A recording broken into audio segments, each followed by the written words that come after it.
Learning is important, right? Yes, exactly. What a bunch of nerds. Nerd alert. Right. Marketing Architects. Hello, and welcome to the Marketing Architects, a research-first podcast dedicated to answering your toughest marketing questions. I'm Elena Jasper. I run the marketing team here at Marketing Architects, and I'm joined by my co-host, Rob DeMars, the Chief Product Architect of Misfits and Machines. Let's nerd out. Let's do it. We're back with your weekly Nerd Alert. Every week, I'll take a deep dive into academic marketing research and translate its complex ideas into simple, understandable language for Rob and, of course, for all of you. So are you ready to nerd out, Rob? Yes, please. All right, let's get into it. As always, we'll link the research we cover in the episode notes. This week, I reread a study from Wharton that we shared earlier this year on our main podcast show, but it was so fun, I had to revive it for a Nerd Alert. This was written by Angie Basuni, and she summarizes the study: how celebrity status and gaze direction in ads drive visual attention to shape consumer decisions. This is authored by Elizabeth Johnson, Michael Platt, I don't even know how to say, Simone D, and Noah Werksman. We're going to include her name in the description. Okay, Rob, when's the last time you purchased something? I remember when you covered this article before, and those Wharton folks are definitely nerds. So this is great. I'm excited to get into it. I wanted to start off by asking you, when's the last time you purchased something after seeing a celebrity endorse it? I don't know if this counts, but I literally buy everything that Tim Ferriss tells me to buy. I know he's more of a celebrity podcaster, and he is always pushing products, and I buy them every time. He's cost me a lot of money. They've definitely worked on you. One thing I also wanted to ask you is, you've worked on TV creative for a long time. Do you have any personal experience with celebrity endorsements working really well or really poorly? Well, I have an example of it working really poorly. When years ago, I worked on a Domino's campaign where we used 3 opera guys singing about an Italian pizza, and the 3 tenors sued. And so they're kind of celebrities, but it was kind of unintentional that they thought we were copying them. And I guess that's an example of it going really bad. So they thought you were going after They thought we were like a celebrity light version of them, which was not the intention. The intention was it had 3 different types of Italian meats on this pizza. So we had 3 people singing opera, and they didn't like that. Well, how did the spot do? Did it do well? It had to get pulled. Oh, no.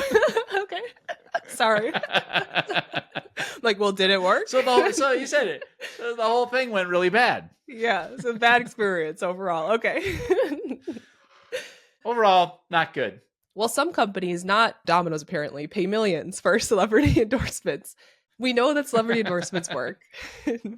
But why do they work? They don't just work because of fame. The success of celebrity endorsements is more rooted in neuroscience, psychology, and evolution. So let's talk about the actual study and what they found. The researchers recruited dozens of participants to look at mock advertisements of snack foods, with either celebrities or non-celebrities gazing at either the snack food or the viewer. They tracked eye movements and pupil dilation, and then used computational modeling to understand how gaze cueing and celebrity endorsement affect product preference decisions. So what were the results? Well, first, people were more likely to choose products that are endorsed by a celebrity, and they make that choice faster. Second, gaze cueing is stronger in non-celebrities. Basically, when a non-celebrity looks at the product, viewers more often follow their gaze and linger on the item. When there's a celebrity there, they're more likely to focus on that famous person. A key takeaway from the study is celebrity endorsements work, but it also proves the vampire effect, which posits that celebrities can overshadow and steal consumer attention away from the brand. But even if a celebrity steals some attention, they still build consumer confidence. So why does celebrity work? Their effectiveness is rooted in evolution and biology. We follow the lead of high-status, high-prestige individuals in our groups by aligning ourselves with their gaze or copying their decisions. Monkeys turn to look at whatever higher-status monkey is looking at in a tree, and we model our work after top-rated employees at our companies. When our leader is successful, we require less evidence to make the same choices as them. Now, one final really interesting thing from this study: young consumers actually had more gaze cueing in non-celebrity ads, and they rated non-celebrities as slightly more attractive than stars. This might provide some evidence that Gen Z has maybe less faith, more suspicion of celebrities, and we might expect a trend towards more normal people endorsing products and services And I think that this is probably already happening with the rise of influencers. And now there's even this thing called like a micro influencer where brands are partnering with people with smaller amounts of followers because they seem more authentic. So now I've got our Rob GPT teed up.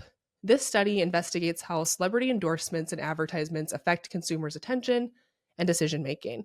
It finds that the direction a celebrity looks in an ad, whether at the product or the viewer, can influence where people focus their gaze, known as gaze cueing. Additionally, using both eye tracking and advanced modeling, the researchers show that celebrities and ads not only grab more attention, but they can also sway consumers' choices towards the product, potentially due to celebrities' high social status, enhancing the perceived value of the products they endorse. All right, Rob, this is the second time we've covered this one, but what'd you think? I thought it was interesting the second time through. I mean, I always loved the vampire effect. I thought that's just kind of a great way to think about the hard decision you have to make on whether or not a celebrity is adding value or subtracting some of the attention just because of their fame. I also have more questions about how they did the study in terms of gaze cueing. Like, it seems like gaze cueing would be biologically wired in us, regardless of whether the person's a celebrity or not. So did they do true like A/B testing between a celebrity and a non-celebrity in a controlled scenario? Or is that just a phenomenon that you would see just because we are wired to follow where other people are looking? I'd have to go back and look at the study, but that's a good question. So you're saying that no matter what, people would look at a face. We've done a lot of heat mapping of television commercials, and it was one of the things that we had learned early on, and it's not disputed that people will look at faces. They're wired and biologically wired to look at faces, and that's because babies are from the cradle. They're always looking for the eyes of the parent, and so we're just biologically wired to look for faces, and faces will always show up hotter than other areas within the frame when you're doing eye tracking studies. So they compared gaze cueing for celebrities and non-celebrities. So they had both a normal person and a celebrity like look at a product, and they found that when it's a non-celebrity looking at a product, you're more likely to focus on the product rather than like continue. Other people were still looking at the celebrity. But then what's funny is with like the younger people, like they start to defy this a little bit. But yeah, it's funny. It makes me think of, I know that they just had like a single celebrity in the ad, but this made me think of those Super Bowl ads where it's like a team of celebrities. That can't work that well because if already one celebrity can become a little bit distracting, imagine if you have 5 in an ad. All you're going to do is be staring at the celebrity, celebrity. Like the Uber Eats campaign where it's just one after the other. But then again, I mean, I love the Uber Eats campaign and it did bring a lot of attention. So celebrities can drive more attention too. I know that we typically, when we're talking to clients about celebrities, I believe our advice is we work with some clients who use celebrities in campaigns, but we try to make sure that the person's a real clear fit for the product or service. That's not just borrowed interest. And then there's always the cost benefit ratio as well of just how much is it costing to acquire said celebrity, because the cost can be exorbitant, and weighing that against the benefit of the additional attention you'll receive. I suppose if you're going to work with a celebrity, could be worth it because of the attention they can drive, but just know that they might be taking a little bit of focus off your product. So if you have a celebrity in the ad, make sure they're really using the product or have some sort of connection to it, or make sure you still showcase what you do, because you'd hate for someone to walk away and only remember the celebrities. They get enough attention. That's it for this episode of The Marketing Architects. We'd like to thank Ayana Klaphaki for producing the show and Taylor De Los Reyes for editing. You can connect with us on LinkedIn, and if you find the show valuable, please leave us a rating and review. And if you'd like to hear more from us, subscribe to our weekly email newsletter. It's built for marketers seeking research-first analysis of the latest trends. You can go to marketingarchitects.com/newsletter to subscribe.